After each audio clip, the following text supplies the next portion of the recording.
My biggest hardship as a teacher is constantly creating different assignments to make it creative for students that engages them and makes it interesting. You know, there's a lot that has to go in a grade book to justify what we're doing. And while that's all good and I understand why we have to do that, I think it does take away from what you can really get out of a class in terms of the discussion and the knowledge and the growth. If you have to pause that to then be like, all right, now don't forget, we have to study for this test tomorrow. So for that reason, I would say grading. You know, we have 720 days with students here, to make a difference. And a lot of them are really good differences. And, there's good teacher-student relationships formed. But then after the 4 years is over, it's really hard to know that you're probably never going to see that person again.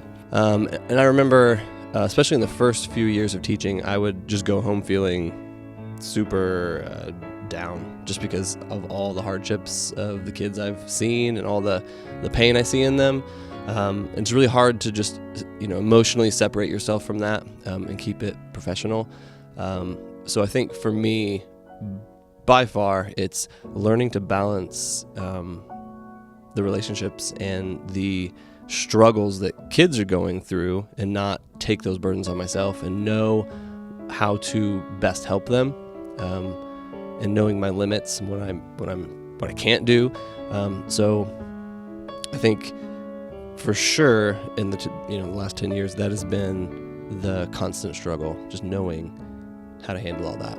Hearing stories of bad home lives and having to make reports so that students are going to be able to be in a healthier environment. That has to be the hardest part for me. The quantity of things that I have to do. So with FFA, being an advisor and working at the middle school and the high school, there's just a lot of items to check off.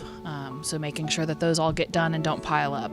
The amount of paperwork and IEP work that I have behind the scenes that no one ever sees, and it's all done within one prep period. At the same time, I'm also teaching every type of class possible, and so cramming all of that into one prep period on top of helping all of the other teachers with all of my other students can be really hard because not a lot of people know or see that if they're not in my world of my department.